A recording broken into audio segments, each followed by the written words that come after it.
तो चलिए बच्चों आगे बढ़ते हैं हम लोग और बात करते हैं प्राथमिक तथा जटिल अभिक्रियाओं की। तो बेटा ये प्राथमिक अभिक्रिया तथा जटिल अभिक्रिया क्या होती है और इसे हम क्यों पढ़ रहे हैं, इसके लिए मैं थोड़ा पुराने लेक्चर की तरफ चलता हूं। बेटा पहले ही मैं बता दूं, ये आगे का चैप्टर अब आपको तभी समझ में आएगा जब आपने इसके पहले के वीडियोस देख रखे। तो अगर आपने नहीं देखे तो पहले उनको देखिए बेटा, 1 2 3 क्रम से देखिए बेटा, ताकि आपको ये टॉपिक समझ में आए।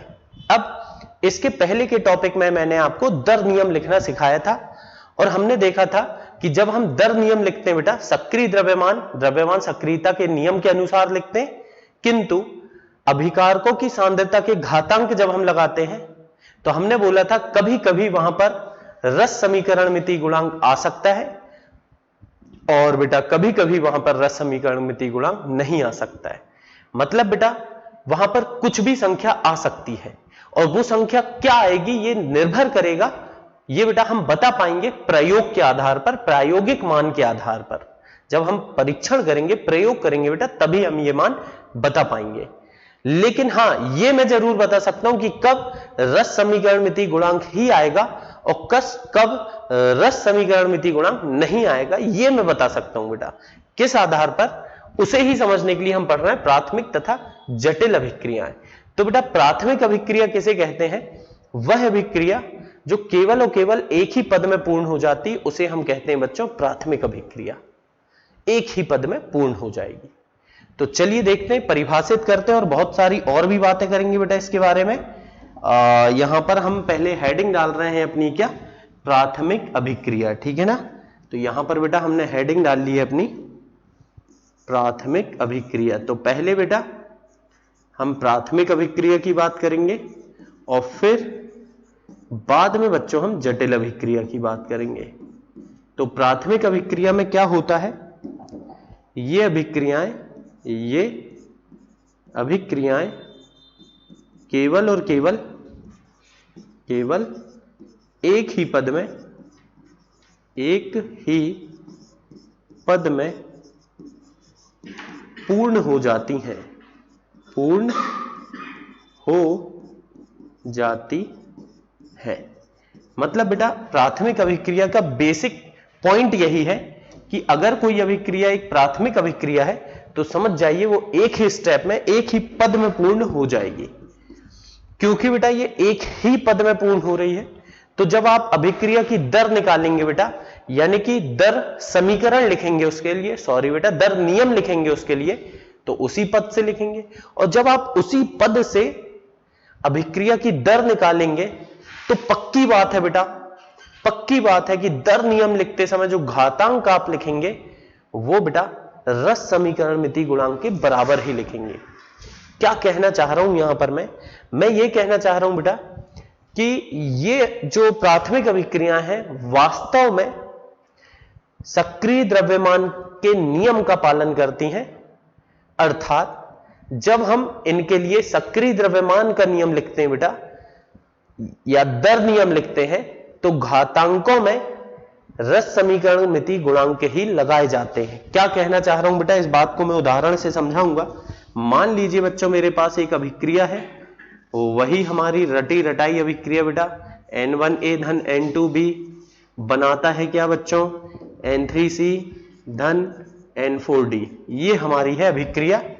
अब इस अभिक्रिया के लिए अगर मैं दर नियम लिख रहा हूं बेटा, क्या लिखना चाहता हूं, दर नियम। तो चलिए बच्चों देखते हैं हम दर नियम इसके लिए कैसे लिखेंगे। तो इसका जब हम दर नियम लिखेंगे बेटा, R बराबर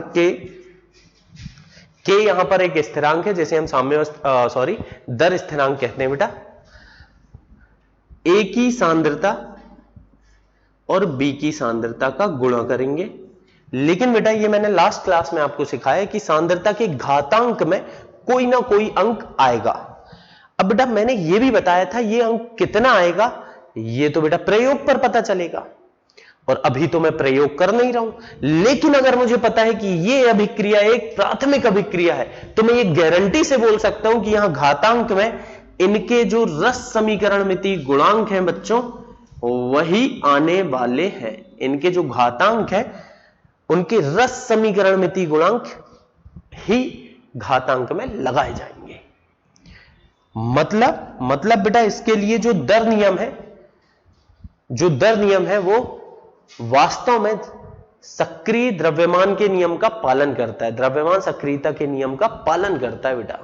मतलब कोई अलग से अंक नहीं आएगा, जो रस समीकरण मिति गुणांक है वही घात में आएगा। चलिए इस बात को यहां पर मैं लिखता हूं बेटा। देखिए आप साथ में लिखा करिए, प्रॉपर नोट्स बनाइए, क्योंकि जब भी आप पढ़ेंगे खुद के नोट्स से जब पढ़ेंगे बेटा फटाफट बातें समझ में आएंगी। तो यहां पर मैं लिखूंगा कि इन अभिक्रियाओं के लिए, किनके लिए बेटा, प्राथमिक अभिक्रियाओं के लिए क्या होता है, दर नियम वास्तव में सक्रिय द्रव्यमान के नियम का पालन करता है, सक्रिय द्रव्यमान के नियम का पालन करता है,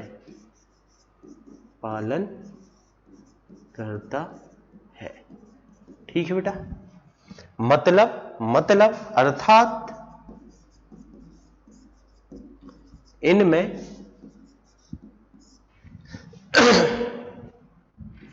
दर नियम लिखते समय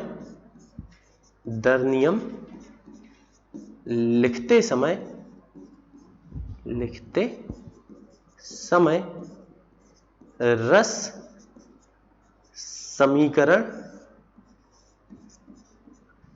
मितीय गुणांक ही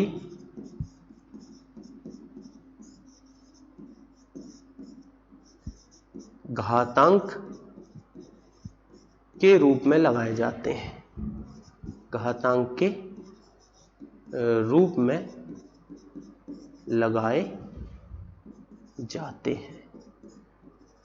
इस बात से मुझे यह पता चल रहा है बेटा, इस बात से मैं यह भी कह सकता हूं कि इसका जो अभिक्रिया की कोटि होगी बेटा, अभिक्रिया की कोटि, किसे कहा था हमने अभिक्रिया की कोटि, याद होगा बच्चों। अभी मैंने बहुत अच्छे से तो परिभाषित नहीं किया हूं, हल्का हल्का आपको आइडिया लास्ट लेक्चर में दिया था कि अभिक्रिया की कोटि किसे कहते हैं, इन घातांकों के योग को अभिक्रिया की कोटि कहते हैं। तो अभिक्रिया की कोटि रस समीकरण मिति गुणांकों, रस समीकरण मितीय गुणांकों के योग के बराबर होती है, गुणांकों के योग के बराबर होती है, ठीक है बेटा। तो ये ध्यान रखना, इनमें क्या होता है, जो अभिक्रिया की कोटि है वो रस समीकरण मिति गुणांकों के योग के बराबर होती है। बढ़िया बेटा। चलिए अब हम परिभाषित करते हैं अपने दूसरे प्रकार की अभिक्रिया को, जिसका नाम क्या है बच्चों, जटिल अभिक्रिया। नाम से ही समझ में आ रहा है जटिल है बेटा, जटिल का मतलब होता है कठिन। तो यहां पर हम देखेंगे क्या, जटिल अभिक्रिया। तो बच्चों होता क्या है, जटिल का मतलब जो एक पद में संपन्न नहीं होती, अर्थात जो दो या दो से अधिक पदों में पूर्ण होती है, ठीक है ना। तो हम बोलेंगे ये अभिक्रियाएं कौन सी बेटा, जटिल अभिक्रियाएं दो या दो से अधिक पदों में पूर्ण होती है, ठीक है ना, दो या दो से अधिक पदों में पूर्ण होती है। दूसरी बात बेटा, जब ये दो या दो से अधिक पदों में पूर्ण होती हैं तो इनमें से किस पद से हम अभिक्रिया की दर निकालेंगे, ये महत्वपूर्ण बात है बेटा। तो ध्यान रखना, जब भी कोई अभिक्रिया, ये बात बेटा हमने SN1 SN2 करते समय ऑर्गेनिक वहां भी डिस्कस की थी, कि जब भी कोई अभिक्रिया दो या दो से अधिक पदों में पूर्ण हो रही है तो समझ जाइए कि कोई ना कोई पद बेटा उसका बहुत तीव्र होगा और कोई ना कोई पद बहुत मंद होगा। और अभिक्रिया की दर हमेशा जो सबसे अधिक मंद पद है बेटा, स्लो स्टेप जो है, धीरे धीरे जो हो रहा है, उसी से हम निकालेंगे। क्या कहना चाह रहा हूं बच्चों में, कि एक रासायनिक अभिक्रिया जो 2 या 2 से अधिक पदों में पूर्ण हो रही है, उसकी दर हम निकालेंगे बेटा जो मंद पद होगा, सर्वाधिक मंद पद से ही दर निकालते हैं और इसे हम कहते हैं दर निर्धारक पद। क्या बोलते हैं बच्चों? दर निर्धारक पद। तो लिखेंगे बेटा हम यहां कि इन अभिक्रियाओं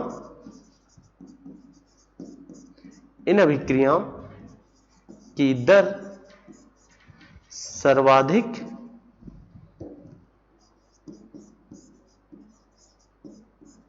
सर्वाधिक मंद पद से निकाली जाती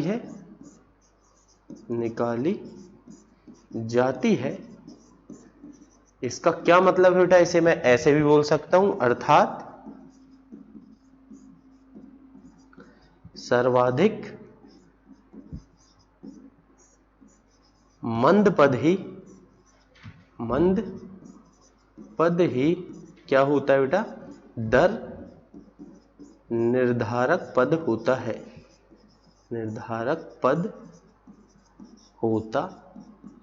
है। चलिए बढ़िया बेटा।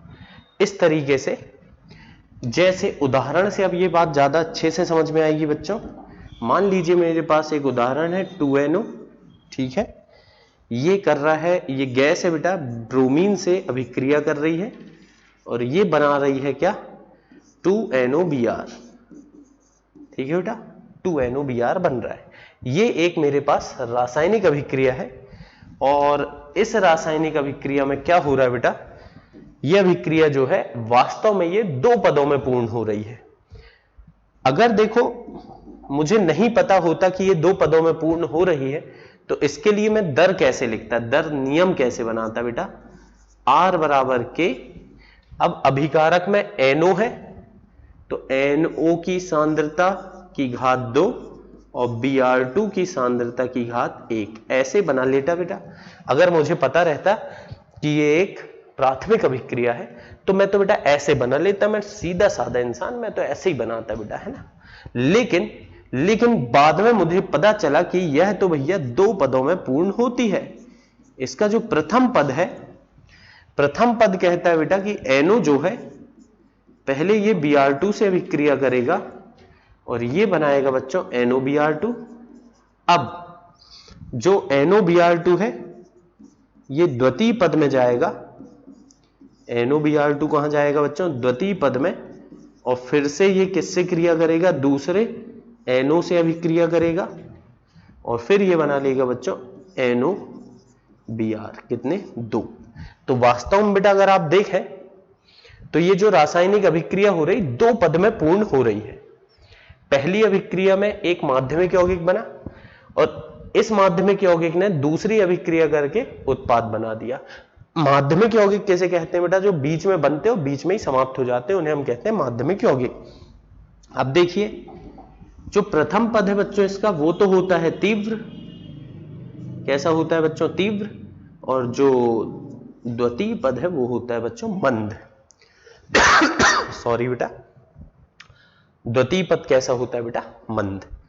अब मैंने बोला जो मंद पद है वही हमारा दर निर्धारक पद है, यानी कि जब मैं अभिक्रिया की दर निकालूंगा बेटा तो मंद पद से ही निकालूंगा। तो यहां पर दर बराबर क्या होगा बेटा? K NO की सांद्रता और NOBr2 की सांद्रता। अब NOBr2 तो तेरा बेटा माध्यमिक यौगिक है, बीच में बना और बीच में ही खत्म हो गया, तो उसे लेने की तो कोई आवश्यकता नहीं है। तो वास्तव में जब मैं दर लिखूंगा बेटा K और NO की सांद्रता, तो देखिए यहां से 2 बातें पता चली। पहली बात तो बेटा कि यह अभिक्रिया की दर कैसी है? गलत है। दूसरी बात, NO के घात में 2 ना आकर के बेटा 1 आ रहा है। तीसरी बात, Br2 की सांद्रता तो बेटा यहां है ही नहीं, मतलब यह अभिक्रिया की दर Br2 की सांद्रता पर तो निर्भर करेगी ही नहीं, ठीक है ना। फिर अब मतलब बेटा जब भी आप अभिक्रिया की दर निकालोगे इसके लिए, किसके लिए बेटा? जटिल अभिक्रिया के लिए, तो जो सर्वाधिक मंद पद होगा बेटा, मद्दा पद होगा, धीमे धीमे जो होगा, हौले हौले जो होगा, उसी से निकालोगे। फिर चलिए बच्चों, तो अब आगे बढ़ते हैं, हम कुछ और बढ़िया सी बातें समझते हैं। अब सोच करके देखिए बेटा, सोच करके देखिए, क्या एक शून्य कोटि की अभिक्रिया, क्या एक शून्य कोटि की अभिक्रिया मेरी प्राथमिक अभिक्रिया हो सकती है क्या? नहीं बेटा, नहीं हो सकती। क्यों नहीं हो सकती? क्योंकि सर अगर प्राथमिक अभिक्रिया होती तो घातांक में जो शून्य लगा है वो तो अभिकारक का रस समीकरण मिति गुणांक होता है, अर्थात वो सामने लगा होता, और शून्य तो कभी सामने बेटा लगा ही नहीं हो सकता है। इसीलिए ध्यान रखना कि जो शून्य कोटि की अभिक्रिया है यह कभी भी बेटा, यह कभी भी प्राथमिक नहीं होगी। शून्य कोटि की अभिक्रिया कभी भी प्राथमिक नहीं होगी, अर्थात सदैव कैसी होगी बेटा? जटिल अभिक्रिया होती है। क्या होती है बेटा? जटिल अभिक्रिया होती है। तो इस तरह से बेटा ये बात आपको ध्यान रखना है। तो ये थी जटिल अभिक्रिया तथा प्राथमिक अभिक्रिया। प्राथमिक अभिक्रिया किसे बोले बेटा? जो एक ही पद में पूर्ण होती है तथा जिसके लिए दर नियम में सांद्रता का घातांक रस समीकरण मिति गुणांक के बराबर होता है। जबकि दूसरी होती है हमारी जटिल अभिक्रिया, जो दो या दो से अधिक पदों में संपन्न होती है, एवं इसमें जो मंद पद होता है वह हमारा दर निर्धारक पद होता है, यानी अभिक्रिया की दर।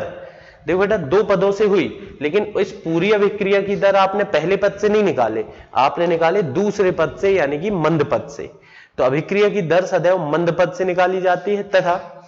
तथा बेटा इसमें एक और बात मैं लिख ही दे रहा हूं कि इसमें जो,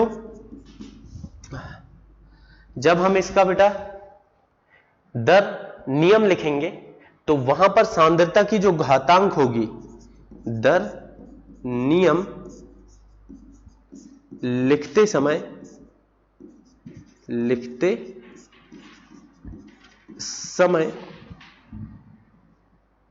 अभिकारकों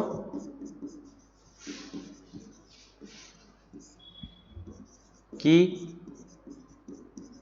सांद्रताओं के घातांक, जो घातांक आएंगे बेटा वो कैसे होंगे? अभिकारकों की सांद्रताओं के घातांक कैसे होंगे बेटा? रस समीकरण मिति गुणांक से भिन्न होंगे। रस समीकरण मितीय गुणांक से भिन्न होंगे। तो ये बात ध्यान रखें बेटा, ये बड़ी इंपॉर्टेंट बात है और आपसे कभी भी पूछी भी जा सकती है। फिर जैसे कोई अभिक्रिया है N1A plus N2B N3C plus N4D, अगर ये बेटा मेरी एक जटिल अभिक्रिया है, अगर ये मेरे पास एक जटिल अभिक्रिया है तो इसके लिए दर नियम क्या लिखूंगा बेटा? R बराबर के A की सांद्रता की घात N1 और B की सांद्रता की घात N2। नहीं बेटा, अगर ऐसा हो जाता तो ये तो होती आपकी प्राथमिक अभिक्रिया, लेकिन क्योंकि बच्चों ये जटिल अभिक्रिया है इसीलिए यहां घातांक में N1 N2 ना आकर के बेटा कुछ अलग संख्या आएगी। मान लिए हमने M और N बेटा घातांक में आएंगे, मतलब प्राथमिक अभिक्रिया में घातांक आते हैं रस समीकरण मिति गुणांक, और जटिल अभिक्रिया में रस समीकरण मिति गुणांक घातांक में नहीं आते। तो ये है बेटा जटिल और प्राथमिक अभिक्रिया। बढ़िया से इसे समझिए, नोट करिए, फिर आगे बढ़ेंगे हम अगले लेक्चर में।